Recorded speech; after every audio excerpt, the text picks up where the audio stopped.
Ibrahim Ssemuju Nganda mubaka wa Kira municipality wa Forum for Democratic Change elanga yomu kwabo abali mu kabondo ka opposition w'oludda oluvuganya akulibwa Mathias Mpuuga Nsamba avuddeyo n'ayambalira Sipiika Anita Amongi ko ne government ya General Museveni nga agamba nti ebino by'okutiisatiisa bali mu budde bwe bamala tebagenda kuva mu bino bye balimu eby'okwekalakaasa okubanja bannayuganda. Abannayuganda nti y'ensonga enkulu lwaki Ssemuju Nganda ali mu Palamenti kuba be bamulonda baali balamu abafu emirambo abawambibwa si be bamulonda wabula bannayuganda abalamu be bamulonda era balina okulwanirira eddembe lyabwe nti abo abawambibwa Museveni abattibwa ababuzibwa abatamanyikiddwako mayitire be balonzi era be bannayuganda balwanirira mu Palamenti ye constitution yalayira okukuuma era constitution egamba okukuuma bannayuganda obulamu bwabwe n'ebintu byabwe era n'okukola amateeka agabakuuma.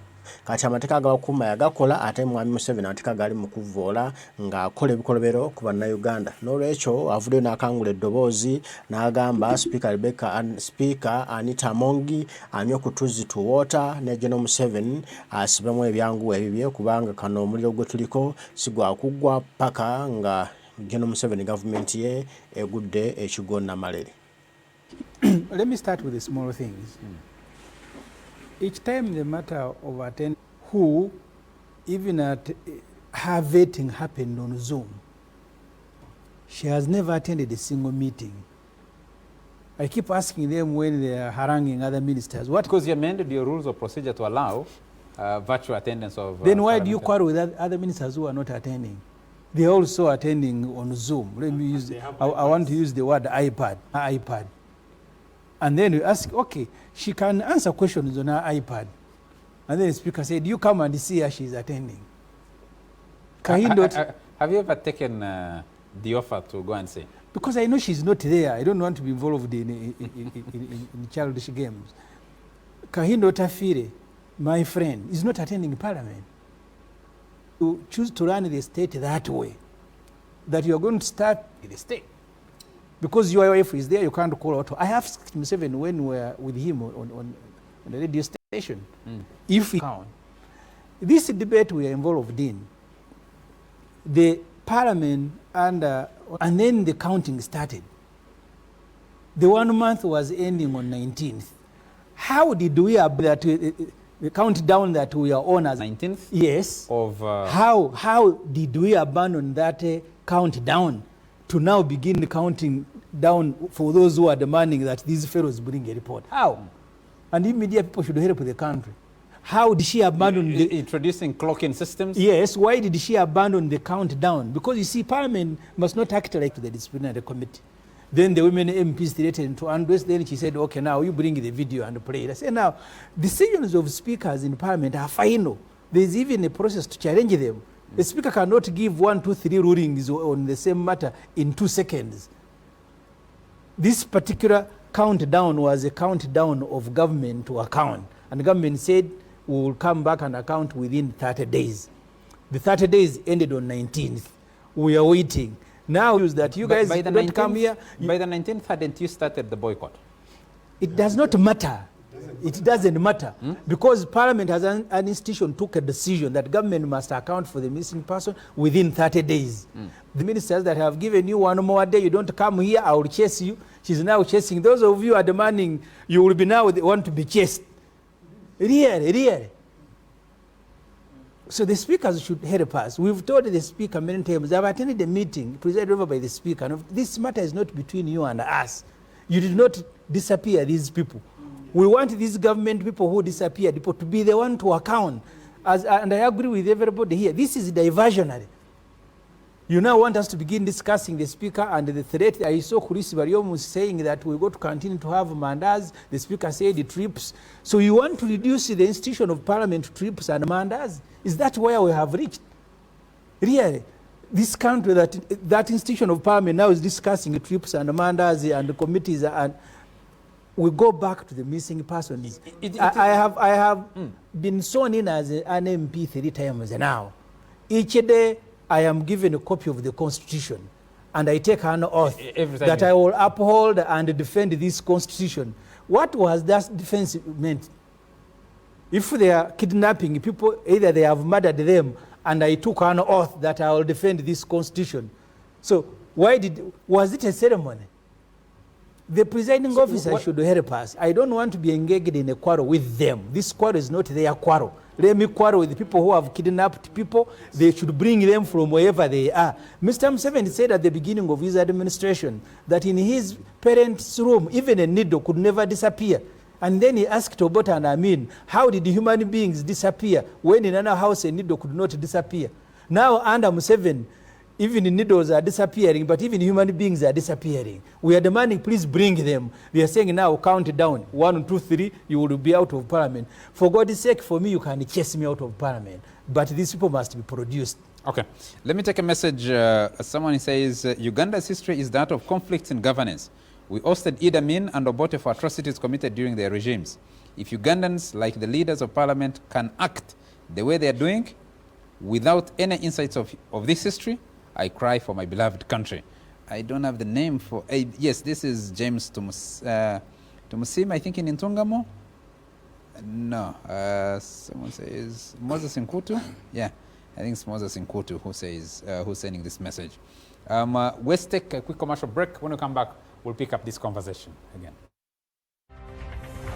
For God's sake, for me, you can chase me out of parliament.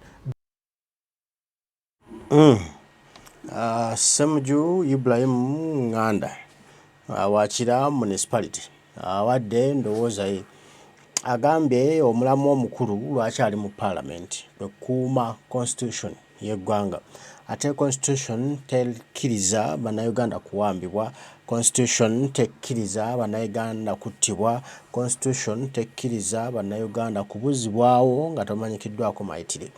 N'olwekyo bw'abanga constitution gy'alina okukuuma kati tewali nsonga lwaki adda mu parliament, lwaki atiisibwatiisibwa sipiika mbuno ajja kumugoba singa tadda mu parliament.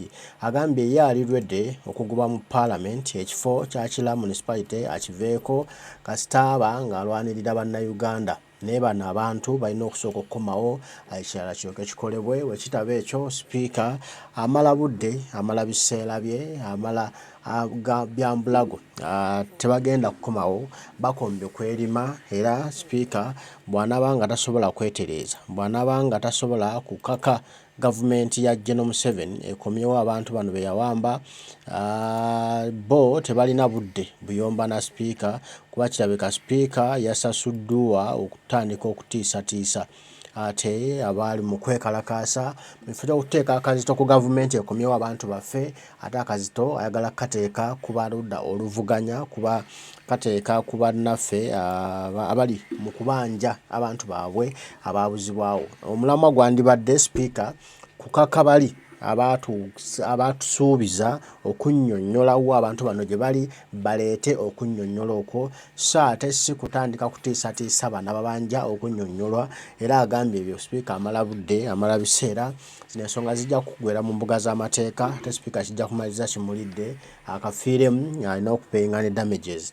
Kati nno bannayuganda ffenna gye tuli awo kumpi n'ewala ebule n'ebweya ffenna tunoonya abantu baffe, tunoonya John Damulira, tunoonya Kibalama, tunoonya Namoso, bangi bantu 18 n'abalala bangi. Waliwo abali mu makomera, abawozesebwa mu kooti z'amagye, abangi abattibwa twalina musanga batateebwa, bangi baganda baffe bali mu kubonaabona just lwakuwagira Kyagulanyi Ssentamu Robert Bobi Wine.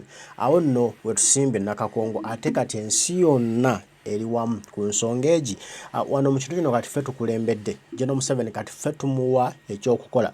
Bulijjo asettinga trends naye nga Kyagulanyi azibeatinga, Kyagulanyi nasettinga trends nezimuvingayo for a certain period of time neziggwako n'ateekawo endala nezimuvingako, naye okuba Kyagulanyi ateekayo trend eno ey'okubanja abantu baffe ababuzibwawo, ekintu kigezze Museveni kimugejjedde. Kiri mu kooti yansi yonna, International Criminal Court, ky'abantu baffe abattibwa ababuzibwawo. Kiri mu banka yansi yonna okutwala eddembe ly'obuntu, ensimbi za musalwako. Kiri mu America President wa America Joe Biden yasalako obuyambi bwa Uganda lwa okutyobola ddembe ly'abuntu okuli mu Uganda, Europe n'amawanga amalala gonna geesikutudde ku General Museveni lwa okutyobola ddembe ly'abuntu. Awo nno we tuli. Museveni kati kyatuddemu ali mu kukyokya.